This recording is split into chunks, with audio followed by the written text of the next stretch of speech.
Buenas noches, mi nombre es Mario Adolfo Alas Mayor, y yo les voy a hablar sobre los antecedentes del derecho agrario y el derecho ambiental. Bueno, comenzando les voy a hablar sobre los antecedentes del derecho agrario. El origen del derecho agrario guatemalteco surge a través de la promulgación de la Ley Agraria de 1824, que estableció la venta de tierras a particulares hasta un máximo de 15 caballerías, originándose de esta manera la oligarquía terrateniente, El origen del derecho agrario surge a finales del siglo XIX y a principios del siglo XX, por la confluencia de factores económicos, sociales, jurídicos, políticos e ideológicos y hasta culturas. Y el derecho agrario, como parte de la rama jurídica de las ciencias sociales, es una materia en constante transformación, entre otras porque a partir de la modificación del artículo 27 constitucional, de esta reforma constitucional desde la perspectiva oficial que subraya la certeza jurídica de la propiedad rústica como un logro importante, el término agrario y su incidencia en el derecho agrario. En este sentido, se ubica el origen de la palabra en el vocablo latín agrarius, que deriva de ager, campo, y por lo tanto comprendía todo lo que tenga que ver con el campo. Sin embargo, es una categoría demasiado amplia y no puede abarcar todo lo relativo al contexto y sus diversas actividades económicas. Por esa razón, el derecho agrario no tendría competencia para lo regulado en todo ello. Bueno, ahora les voy a hablar sobre los antecedentes del derecho ambiental. Para Guatemala, como para muchos otros países del mundo, en la Conferencia de Estocolmo de 1962 marcó el punto de partida para avanzar en temas de la protección y conservación del medio ambiente. Los gobiernos que participaron empezaron a tomar en cuenta la importancia de la situación del medio ambiente. La participación de nuestro país en dicha conferencia fue adornada por el honor de representar a estos países, como El Salvador y Honduras, ya que se le delegó dicha tarea a Guatemala. El gobierno de Guatemala, al suscribir dicha declaración, se comprometió a hacer cumplir los acuerdos y recomendaciones que las mismas contenían, así como promover el desarrollo de políticas ambientales. Sus antecedentes más marcados surgieron a partir del año de 1963. En este año, el presidente de la República, con el fin de hacer cumplir lo que decía dicha comisión dada en Estocolmo, con el acuerdo gubernativo del 3 de mayo de 1973. Cabe señalar que en el acuerdo gubernativo número 204-86 se creó la Comisión Nacional del Medio Ambiente, CONAMA, la cual ya no existe, porque a partir del año 2000 se crea el Ministerio de Ambiente y Recursos Naturales. Gracias. Mi nombre es Joshua Flores y yo hablaré sobre dos temas, los cuales son derecho ambiental en la Constitución de Guatemala y la legislación y el derecho ambiental. Como primer punto sería que en nuestro país, con la promulgación de la Constitución Política de la República de 1985, se incorporan normativas tendientes a la conservación y mejoramiento del medio ambiente, y con ello se consolida el derecho ambiental en nuestro país, por lo que es importante identificar las normas que la Constitución Política de la República de Guatemala establece en materia ambiental. Para ello haré mención de las normas constitucionales que tienen relación con el derecho ambiental. Como primera sería el artículo 64, que nos dice que el cual declara de interés nacional la conservación, protección y mejoramiento del patrimonio natural de la nación. El artículo 93 nos dice que el derecho a la salud y nos dice que el goce de la salud es derecho fundamental del ser humano sin discriminación alguna. El artículo 95 nos dice que la salud es un bien común o es un bien público. Y el artículo 97 nos dice que el medio ambiente, que todas las personas en general y el Estado y las municipalidades están obligadas a propiciar el desarrollo social, económico y tecnológico que provenga la contaminación del ambiente y mantenga equilibrio ecológico. El artículo 119 nos dice cuáles son las obligaciones fundamentales del Estado, y en su inciso C nos dice que adoptar las medidas que sean necesarias para la conservación y desarrollo y aprovechamiento de los recursos naturales en forma eficiente sería una de las obligaciones del Estado.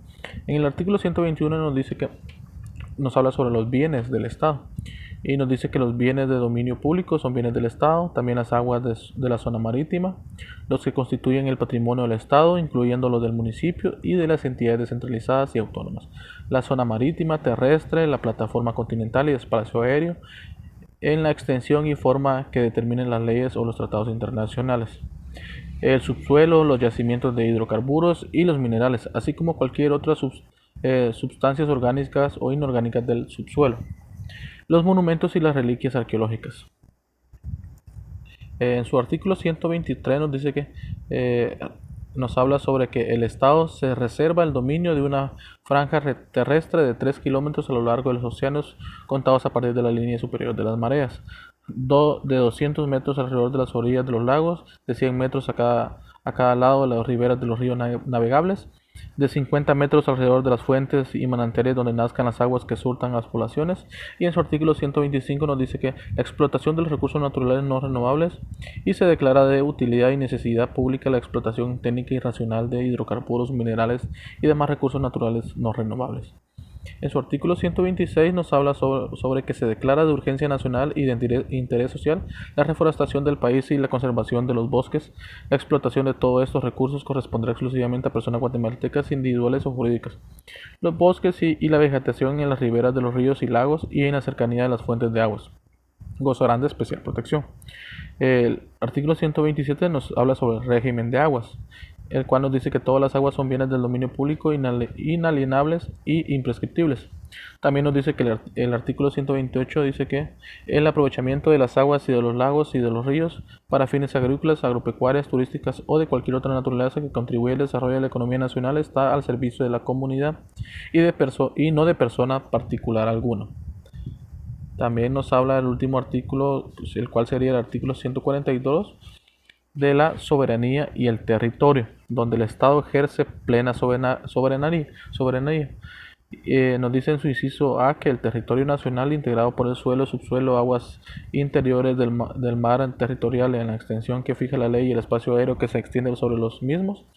También en su inciso B, la zona contigua del mar yacente al mar territorial para el ejercicio de determinadas actividades reconocidas por el derecho internacional. Y el inciso C nos dice que los recursos naturales vivos del lecho y subsuelos marinos y los existentes en las aguas adyacentes a las costas fuera del mar territorial que constituyen la zona económica exclusiva en la extensión que fija la ley conforme a la práctica internacional.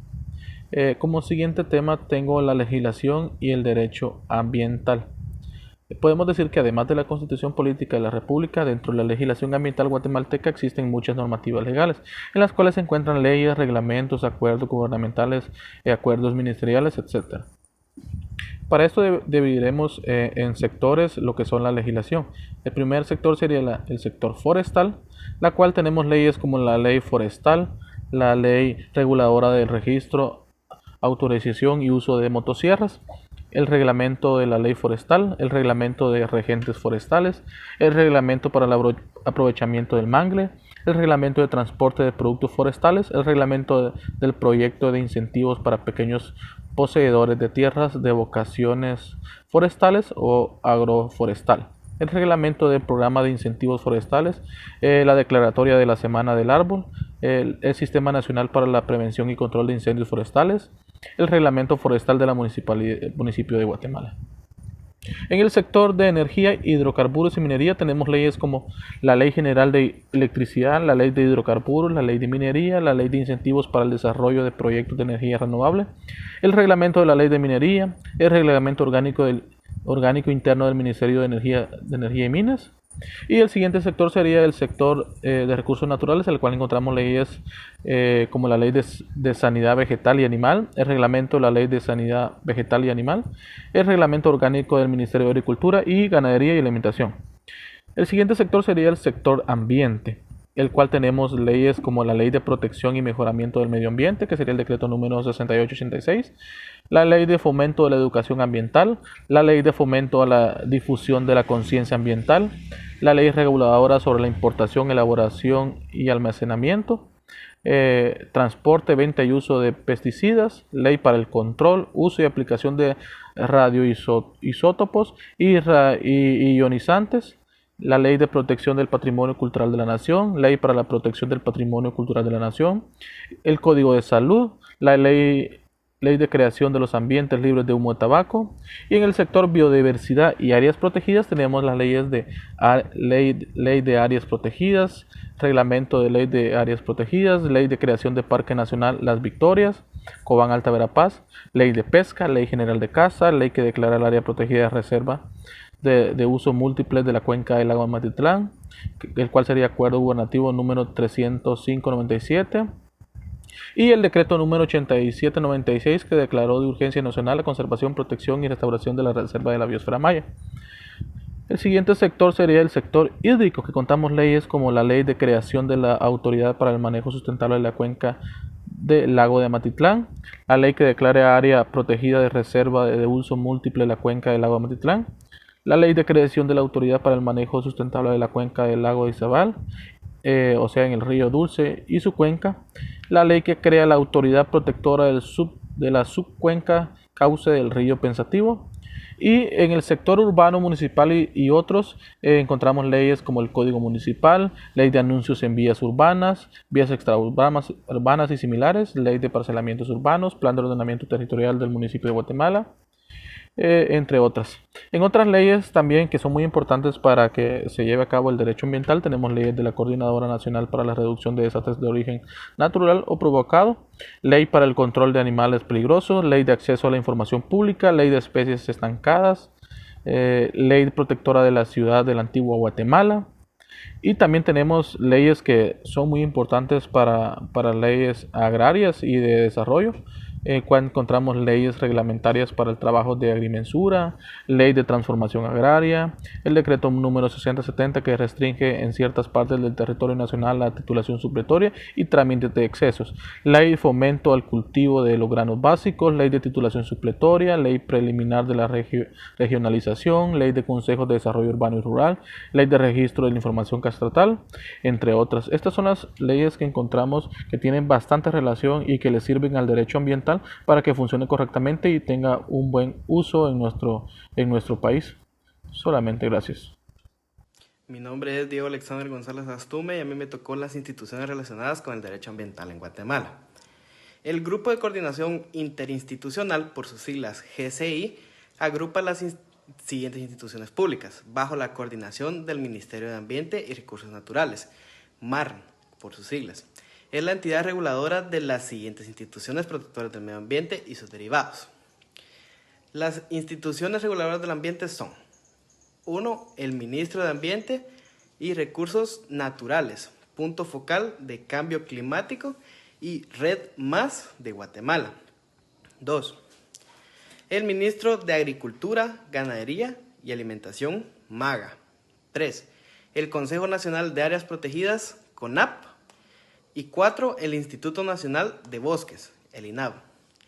Las organizaciones que acompañan al Red Más son The Nature Conservancy, Asociación Nacional de Municipalidades, Red de Autoridades Indígenas y Organizaciones Indígenas de Guatemala, la Unión Nacional Campesina UNAC y entre otros. Y por último tenemos a los organismos internacionales que como bien apoyan al Red Más en Guatemala para el medio ambiente, las cuales son el Fondo Colaborativo para el Carbono Forestal, FPCF, Banco Interamericano de Desarrollo, BID, Programa de Naciones Unidas para el Desarrollo, PNUD, Unión Internacional para la Conservación de la Naturaleza, UICDN, el más común que se da en Guatemala, que es el USAID, y el PNUD-GEF. Gracias. Licenciado Eric Córdoba y compañeros, mi nombre es Marco Antonio López López. En esta oportunidad continuaremos hablando acerca del derecho agrario y ambiental, pero específicamente la fuente constitucional de este derecho, la manera en cómo nace este derecho en nuestra Constitución. Si bien nosotros recordamos pues que la Constitución es la ley de máxima en nuestro país y principalmente en los artículos primero y segundo, pues regula la protección a la persona y donde el Estado también se compromete en garantizar a todos los habitantes de la República como la vida, libertad, justicia, seguridad y el desarrollo integral de la persona, todo esto con el fin de obtener un bien común. Es así como en los artículos 39, pues nos indica la propiedad privada, pues que el Estado también garantiza ese derecho inherente que toda persona puede disponer libremente de cualquier bien inmueble de acuerdo a la ley. Artículo 40 preceptúa que en casos concretos la propiedad privada podrá ser expropiada en relación a diferentes razones que ahí nos estipula. Ahora bien, la Constitución Política de la República de Guatemala, específicamente en los artículos 67, 68, 69 y 70, nos señala todo lo regulado o todo lo concerniente a las tierras de las comunidades indígenas, todo lo relacionado a tierras. Artículo 67, la protección a las tierras y las cooperativas agrícolas. Artículo 68, tierras para comunidades indígenas.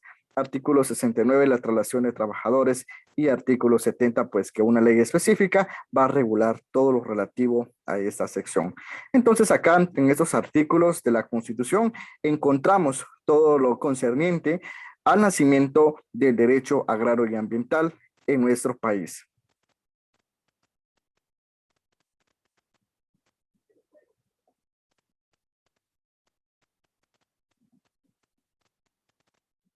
Mi nombre es Luis Diego Guerra España.